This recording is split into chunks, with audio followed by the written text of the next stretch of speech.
Hey there, welcome to CNT Collectibles. I am C. Hope you're doing well, and welcome to your semi-weekly, whenever I feel like it, chart blast, where we look at the price action of our favorite collectibles. So tonight we're going to look at the Sports Card Investor Index 500. You can see that right here. We'll talk about some relevant baseball players during the playoffs who had a good week on the gridiron. Talk about who's gotten off to a hot start in the NHL and who might be a couple of targets in the NBA as that season starts tonight as well. And then we're going to wrap it up at the end if you're so inclined. I want to talk a little bit about the math on the backyard breaks on their recent recent successes here, I suppose, and then we'll talk about a couple of real world things here. So thank you so much for tuning in. Please like, subscribe, and do all that kind of good stuff if you are so inclined. All right, start off with the Sports Card Investor SCI 500 Index continues to grind lower, but the prices are compressing overall, and that is a good sign. That's a sign of a bullish reversal. So we've done about 5% over the last 90 days or so. But when prices start to compress, buyers and sellers are getting a little bit quicker on their transaction. And while you're in the trend is obviously down, but does lead to a probability of a breakout at some point here. So see if we can't get that going here and get the card market to catch up with the equity markets a little bit. So nice start to the week with the equity markets. We've talked about the dollar at the top of its range, and so over the last month, hasn't done a whole lot here. Now we're starting to break out, see a few breakouts here, and that could be a positive sign. And I think once people start to get a little bit of confidence, perhaps that'll flow into the card market here. Going back a couple of years here, so the Bryce Harper, he's having a terrific playoff here, and it should be if you're a Hall of Fame collector on your radar at all times, no matter what you think of him personally. But this is a what are we talking about here? 2011 Bowman Chrome Prospect Auto. There it is. So just the regular one here. So preseason had a spike on very low volume. Forget about that. That's not what you want to pay. But we had a lot of buying in that $900 area, and then it dipped down to below $700. I think we're around $625, $650, something like that. And now we're starting to see a little bit of life into this card here. So we've got some upside just above 900 if it continues to have a good playoffs.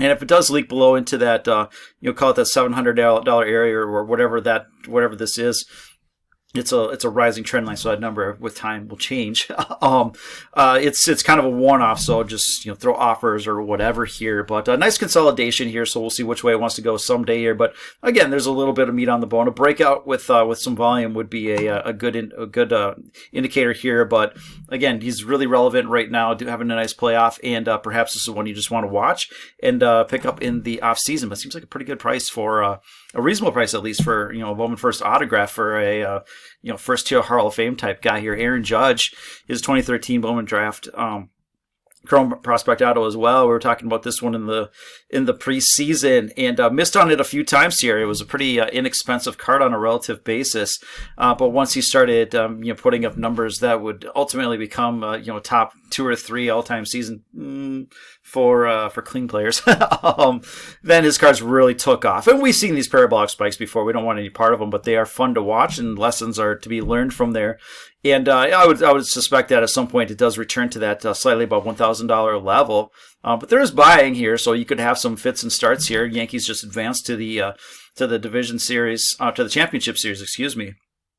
So he's still relevant. So on that one, again, we've been sounding the alarm. Wait, and I will still say wait until we can return to maybe somewhere in that $1,000 level, give or take. Trent Grisham, he's got talent. There's no question about it, and he's showing it right now in the playoffs. He's done this before, and we're starting to see a little bit of action on his cards, although it's getting a little bit sticky at this upwards resistance here. So I'm not sure you see this action anytime soon here. It's very thin. There's not a lot of interest in his cards, but again, we're starting to see some transactions here, so certainly could start to push it up. I would say this. It's like a $15 card, whatever, right? Longer term, his path is not very good, but he is certainly relevant right now. And so if you're trading this, kind of $50 is perhaps your line in the sand. That's a triple. That's what he can hit, and that's not a bad number either. So I'm not going to take any part of it, but you do your thing here. Jordan Alvarez. I actually recorded this earlier today, and it didn't work out too well, so I'm re-recording tonight. But I saw that Jordan Alvarez made SEI's top 5 risers, and the card that I already had outlined, I drew all these lines earlier today, was the Sapphire, and I'm not seeing similar movement relative to his prisms and his X-fractors and his base. Those were up nicely. And I'm not seeing that in his Sapphires. So the PSA 10 is still hovering towards the lower end of its range here. $200 card, $210. And it's having trouble, staying above that 250 area recently here. We've had a few spikes, and raws are $50 here. So, the Sapphires in 2020, probably going to grade pretty well here. So you might want to take a chance on a raw. They're somewhat limited, and they're really sharp looking cards. So this is one that, I haven't looked at the other ones, and maybe this one is moving, but it's not reflected in the software yet. But Jordan Alvarez is a player that I like, even over the longer term. There's knee issues. There's fielding issues. I mean, if he starts playing in the field a lot, then that could actually damper his prospects longer term. If you look at players like Andrew Vaughn, who is an above average offensive player, but because he was willing to play out of position in the outfield, he became a negative WAR player for the year. It's we got to be careful about that. So if they start throwing Jordan Alvarez out in the field a lot more, that will actually hurt his prospects, I think, longer term. But if they keep him as a DH, those offensive numbers are amazing, and he can continue to produce at a higher level. But I think this is an interesting risk-reward area for his Sapphire cards here. So Jose Ramirez, well, he's out of the playoffs now here. So you look at his again, this is a guy that continually finishes in the top 5 of MVP voting. It's a player that I like to collect, and doesn't get a ton of love hobby-wise. I think he's starting to a little bit now, but I don't think nearly enough. And it doesn't matter what I think; it's about what the market thinks. And the market thinks $90 to $100 is a great price for his autograph Topps Chrome rookie auto here. So gotten a little bit of a bump lately, upwards of $100. But I think if you get it now that he's out of the playoffs, out of sight, out of mind, he's an off-season play now at this point. I think if he creeps back down to that $90, $100 area, that may be an interesting spot to pick up that card if that's something you're looking for. If you like to speculate on those potential, maybe not first ring, but second ring Hall of Fame type players or whatever. We've got our Hall of Fame postseason homework series starting up in the next week or two. I've got all the numbers run. I just need to make it pretty for the 30 people that watch my stuff. So we'll get those out as time permits. But then we'll take a look at where he stands relative to everybody else in the hobby here. So Aaron Nola, another player. He and Austin, his brother Austin, they both having terrific postseasons here. Austin catcher for the Padres. And he's one of the better, I think, in terms of average or RBIs, he's right up there. But Aaron Nola had a terrific season overall. Might be worth getting, at least a top 5 Cy Young. He should be at a minimum in the NL. The record wasn't quite there, but if you look under the hood and what he was doing, and in terms of his xFIP, his wins above replacement, a very, very solid pitcher. So again, probably not Cy Young, but top 5. And he's done this for a while here, and we're starting to see, very thinly traded, we're starting to see interest pick up just a little bit here. So again, another cheap, inexpensive card here. So I hate, cheap and inexpensive are two very different things. Okay, cheap would be in terms of, or inexpensive would be like in terms of relative price. Cheap would be compared to other things. So no, it's probably not cheap. It's probably a fair price, right? But it's inexpensive. It's $25 for a card that who knows? I mean, if he puts together a few more years of this, maybe people will take a little bit of notice of what he's actually done over the past couple of years here. So when it gets up too much above $30, then they become one-offs.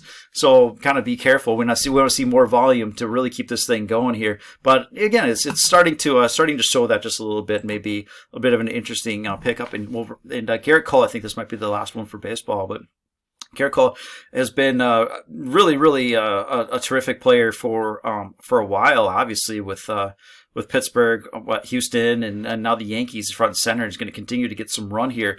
And his Chrome prices are about as low as they've been, and you can pick these up raw, $10, $15. And again, this is a player outside of that top, definitely 3, maybe 4. Best pitchers. Again, we'll look at those in a week or two here. I mean, he's kind of the next guy up in line for that long-term relevance. Really just on a great track, and he's got another 5-6 years to really pad those stats here. So if you want a guy that's going to be relevant for the next half decade and possibly longer, I think Garrett Cole, I understand that the new guys, the new shiny toys, I mean, they're super exciting, but Garrett Cole may be of interest here. So I'm picking up a few here and there, full disclosure. All right. Football, Joey B had himself a great week and was rewarded with his cards getting hammered at the bottom of the range. But we have broken below this key area of support for the most part. So while that trend is down, he may get a couple pops here, right, sitting at the bottom of the range, and that was on 2 quick sales here. So if you flip that upside down and we see a couple sales on the way up, we say stay away, and something like this, like, well, if you can get that price, that's probably not a bad number. Sitting at $1,200, which was formerly over $2,000, so that's a big drop in a very short period of time for that Prism Silver and a PSA 10. Someone maybe got rid of that at the wrong time here, or just needed the money. I have no idea. But we could see a nice rally back up into this $1,800, $2,000 area if you're able to get it at $1,200. But while the trend is down, any of those rallies are for selling until he can cleanly break out of that. Josh Allen has had a couple nice weeks in a row. This was I think a lot of people had him as their number one quarterback for the season, and he's not doing anything to dissuade of that here. So lots of volume on this card. This is the optic base in a PSA 10. So $650 card right now, and very very low volume. This was a one-off that you're probably not going to be able to get in on. Again, only one person was. So I think if you waited a little bit, sub $600, maybe you can still get it. But that trend is up, and while that trend is up, pullbacks are for buying. So if he has a soft week, pulls into that $500 range or something like that, that's kind of maybe your best case in season here. Jamar Chase had a nice week as well. Not a lot of interest in his cards for the most part. This is his Prism base. I don't think a lot of his other fancy cards like the silvers, I don't think there's enough info on there to really do anything with. And there's not a lot of info to mess with on this one either. But we are starting to see some volume here, a couple of quick transactions in that $60 area here. So I think you could start to see him get a little bit of love if he's able to keep up what he's doing, and it sure seems like he can keep up what he's doing here. Trevor Lawrence, bottom of the range, getting a little bit of lift off as well. So had a nice week, and I could have told you he was going to have a nice week, but I finally benched him in my fantasy league. So of course he's going to go off right here. So the trend's slightly down, but off the bottom of the range, getting a couple of sales here. When it gets to the top of the range, these are more one-offs here. Again, there's some more accumulation than what we've seen for a while here, which is a good sign. So, in football season, any season for the most part, what you're looking for is relevance. A handful of players are going to get the attention, and as long as he's outperforming his expectations, then he can probably continue to attract some attention and gain in prices. Ramondre Stevenson had he was in my lineup, so he had a nice week as well. $20 spec play. If it gets down to $10, then that's a great spot to pull the trigger for the most part. I think that's the rookie ticket auto. So if it does get down to $10, yay, right? If it gets up to 40, you sell it right now. You're in the middle range. It's like if he keeps putting up touchdowns like he has, then maybe he gets a little bit more love here. So all right, we'll do a little hockey. Here's some of the leaders here, and I'm gonna mess up the names big time. So just look at the card for the most part. I have to lean in here. Artemi Panarin. Yeah, there we go. Bottom of the range coming up. What I've seen in hockey cards, a lot of the same thing. You've got these support levels in the past, right? Go back a couple of years where a lot of transactions, they've returned to that level and they're near the bottom of the range. And so hockey looks really, really interesting at this point. When you had all this mess, there was not a lot of transactions on that at all. So you kind of just leave it alone, especially this and this. It's like, okay, a lot of people think this is the price.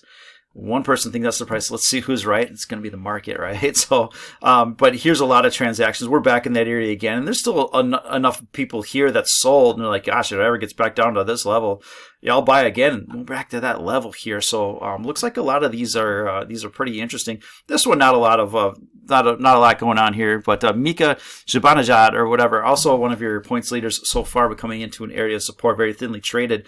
So the next move could be wild, but a couple transactions quickly. So you might again, a lot of these names pulling back into support. Your Nathan McKinnon. Now this is a name that I think people are pretty on to here. So no surprise on this one, lots of volume on it. But again, here's your support area. And it's back in it, so it's fighting with the resistance, the upper boundary of that, right? But if it can break out, and there's a lot of transactions here, in respect to the bottom of its range, there's some upside here to $1,000, and so call it a little over 10% or whatever. But I think there's enough transactions to actually push that one up. Don't laugh at making 10-15% or something like that. It's hard to do in this market these days, right? So Igor Sharapov, he's a goalie, but still getting some love here. But kind of the same thing. You've got the bottom of your support zone here, and it's getting a rip off of that. So I wouldn't buy it here. It's near the top of its range, at least near term. But he's at least respecting, previous price action which is what a lot of these guys are doing here. So, all right, a little bit of basketball here. Zion Williamson, people talking about him being in shape. We'll see. Who knows? But this is his Prism Silver, and I think the Prism Silver or anything that's a little bit more limited has an opportunity to really move more than his base, which there's 20,000 of. It's going to take a whole lot of demand to get that going.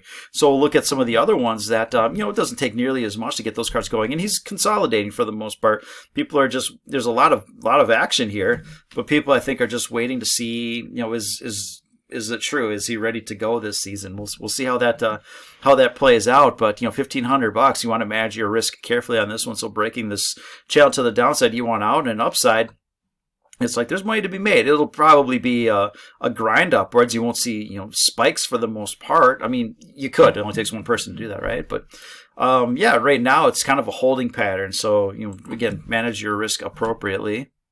All right, LeBron James. I mean, like him or not, he's probably going to be the scoring leader here in the near future. So he had his breakout, came up to this resistance area, and is now coming back down. So he's at the bottom of his range here. So if this is his range, whatever those numbers are, I'm sorry, 60, call it $6,300 on the downside, and probably like what was it, like 8,000 or something on the upside or whatever it is here. So he's at the bottom of his range. Here's the issues. There's been a lot of buying in through here, so there's tons of support. So something like this, where there's very few buying, bringing it up, it's like leave that alone. But right now, it's just grinding. So up or down, it's going to be a grind. You're probably not going to see a ton of these one-offs or anything like that. So this is a nice spot to probably buy. But I think that you retest this lower boundary at some point, or this previous trend line.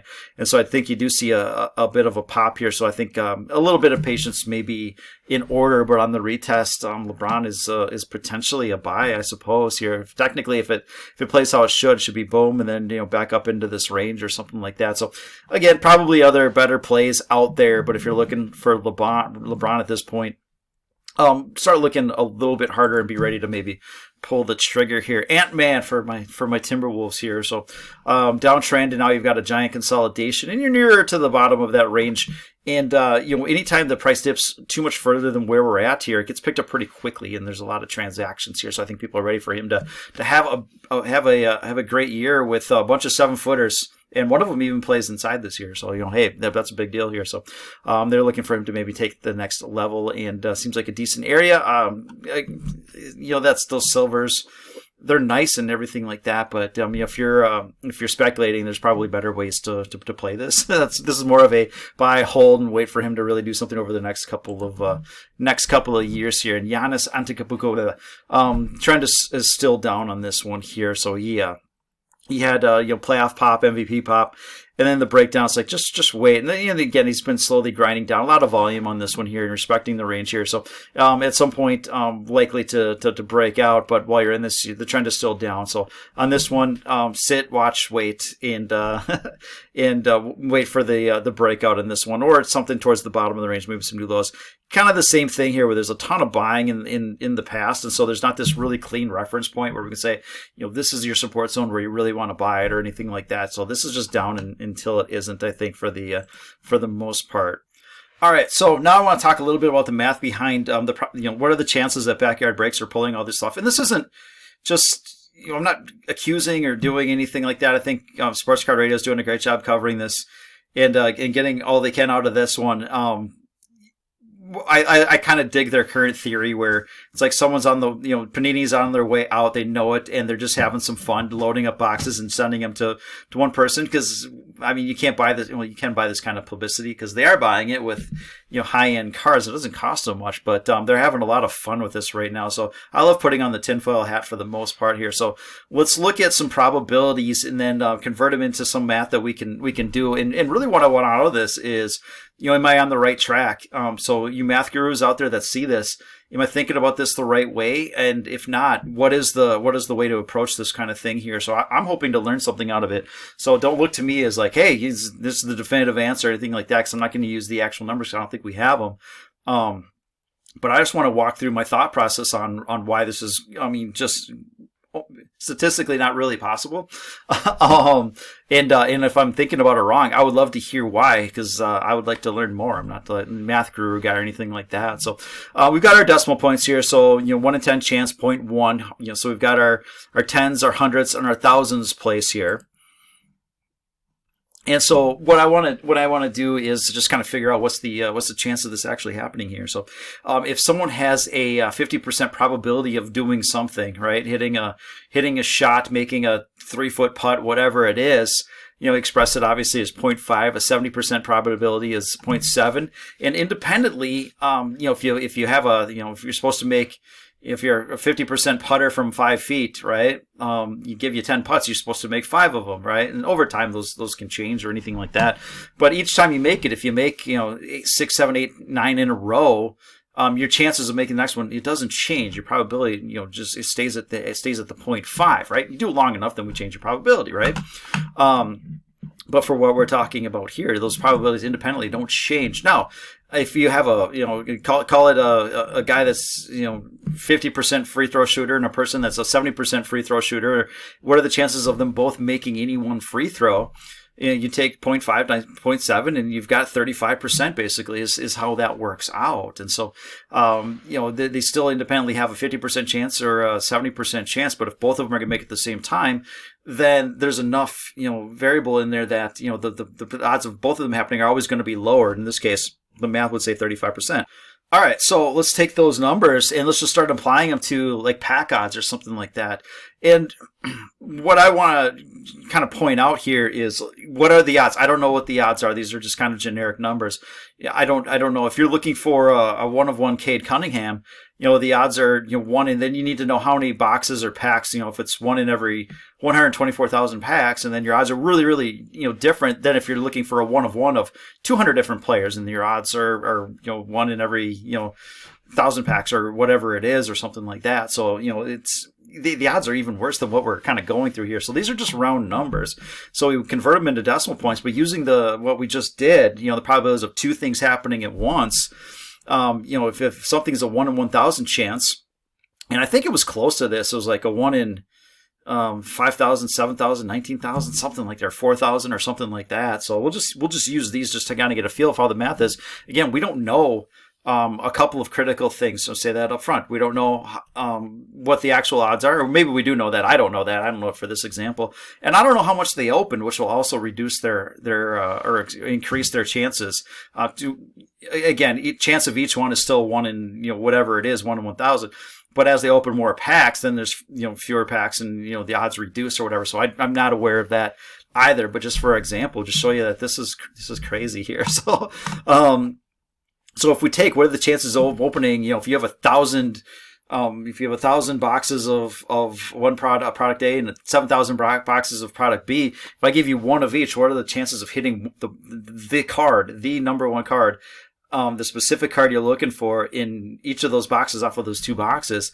You're looking at about 1.4 times in 10 million, right? So that's kind of crazy. So if these 3 specific cards, these 1 of 1s that everybody's looking for, if I gave you 2 boxes of them, I mean, this is it's an insane chance for the most part. I'm talking about these numbers. If we add in something with a 1 in 10,000 chance, right? And so multiply by that again. And so if we have, here's a pile of 1,000 boxes, here's a pile of 7,000 boxes, here's a pile of 10,000 boxes, and there's one specific card in each, and I give you 3 boxes, what are the chances of pulling all 3? I mean, it's possible, but statistically not going to happen, right? I mean, you're talking about 1.4 in like a trillion if I'm doing this right. So this is what I want to hear if I'm hitting this. So again, the odds that they were different, and how many boxes did they open? That's going to change things as well.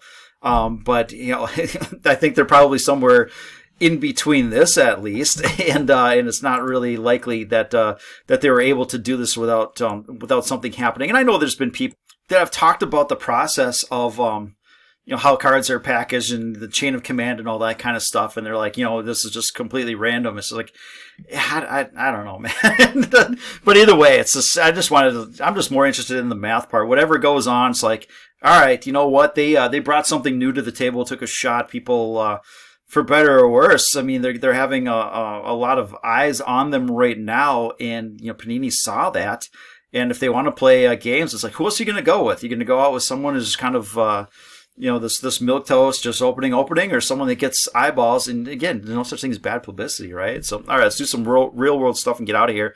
U.S. dollar, we outlined this a few weeks ago, top of the range coming off a little bit. If that dollar is able to if that is the top for it, then we should see asset prices rising. And again, we're seeing that a little bit here in the real world. But at some point, that will translate to the card market. People start to feel better and a little bit more confident in spending some money on stuff. And maybe it starts with Scotty B, who dropped a huge amount of money on some things here and had some great pickups. Man, congratulations, bud. That was some fun stuff to look at. But maybe people will follow suit. Although there's only a few of the cars that he was buying, so they can't follow that suit here. But anyways, top of the range.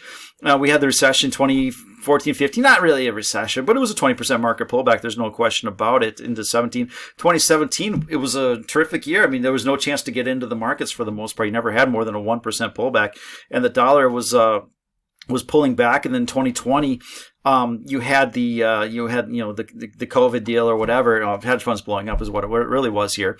And it got to the top of this range and backed off again. And then this year, really, 2021 and especially 2022, that dollar was really ripping, and they put pressure on all sorts of asset prices here. So, this was kind of a signal last fall to be like, all right, caution, and also the Federal Reserve saying, we're going to get out of the equity markets. We have to get out of the equity markets. So we said, so they don't really care anymore here. But if that dollar has peaked, then we could start to see some rallies. And again, that will translate to all asset classes for the most part here. And so longer term, the S&P coming back to this midpoint line, we've highlighted this, and we're starting to see a little bit of love at that line. So we've had not minor, I mean, there's still 20%, but market pullbacks 2010, 2011, the 2014, 2016 area, end of 2018, there was a 25% correction. And so really the big ones were 2008, 2009, and in 2020, where we traversed the top and bottom of this range for the most part here. So right now we're at that midpoint cycle. So if this is kind of normal recession, then that's maybe it here. So that RSI sitting at 40, between 40 and 60, below 40 is a big problem. But if you're able to bounce here like we did in 2020 and in the past, then that's a good sign here. And you can see that the percentage of stocks below their 200-day moving average, which is a longer-term moving average that a lot of people will just kind of use as their line in the sand, was pretty washed out below this area, below 20% in 2020. The only times we've really seen it in the past 15 years. 2009, 2020, and now, and it's starting to repair itself. So it's like, all right, if this is the bottom, then perhaps we could see asset prices do well as well. Move myself out of the way a little bit. Here's your CPI report from last Thursday, and August to September, we're starting to see some readings here in energy, coming off just a little bit here. Energy services is going to be a little bit more of a lagging indicator, like homes and things of that nature. That's not going to make its way into the CPI report right away, but we're starting to see used cars and apparel. And these were the things that were really leading inflation in the beginning part of the year, starting to come off just a little bit here.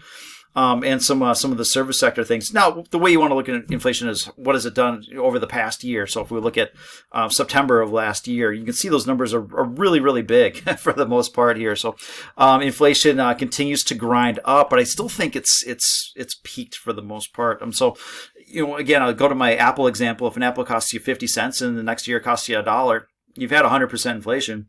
And if the year after that it costs you $1, still, then it's like, all right, you don't have any more inflation. Prices are still high though. So inflation is transitory, but it is sticky. And so lastly, we'll look at the CPI report. Not lastly, I got two more here. Lastly, if you made this long, congratulations. 2020, we saw a little decline in the CPI, a little bit of deflation, but it's been steadily rising for the most part. Printers have been on since 2009, 2010 for really since the mid 90s. But they continue to grind, but they really accelerated in 21 here. And that kind of goes along with the M2 money supply, and this is where you see reserves injected into the economy. So, but what we're seeing since middle of the summer, it's starting to flatten out just a little bit here. So, they haven't been injecting. They've been doing some, right, but they haven't injected a ton of reserves here. So this could be an indication of not, I don't know about tightening or anything like that, but that there's fewer reserves going into the economy. So if that does happen, then we could see inflation slow down. Now they're so far behind the curve, the Federal will continue to raise rates, because they can't. They didn't know what they're doing on the way up with inflation. They don't know what they're doing on the way down in inflation. But they're going to. They might continue to monkey with the economy. But I think the markets are starting to look past that a little bit. We're seeing that in the equity markets for now, and perhaps the card market will follow suit. And we're seeing, especially seasonally relevant teams like basketball and hockey looking really, really interesting. And that's kind of normal. When you have a stagnant amount of money in the market, you just see this rotation between sectors. And that's what we're seeing now, money coming out of some areas and going into some areas that have some potential upside. So that's what I got for you. Thanks for watching if you made it this far. And have a great rest of the weekend. We'll try and get those end-of-year baseball videos out in the next couple of weeks, and we'll talk to you later. Bye.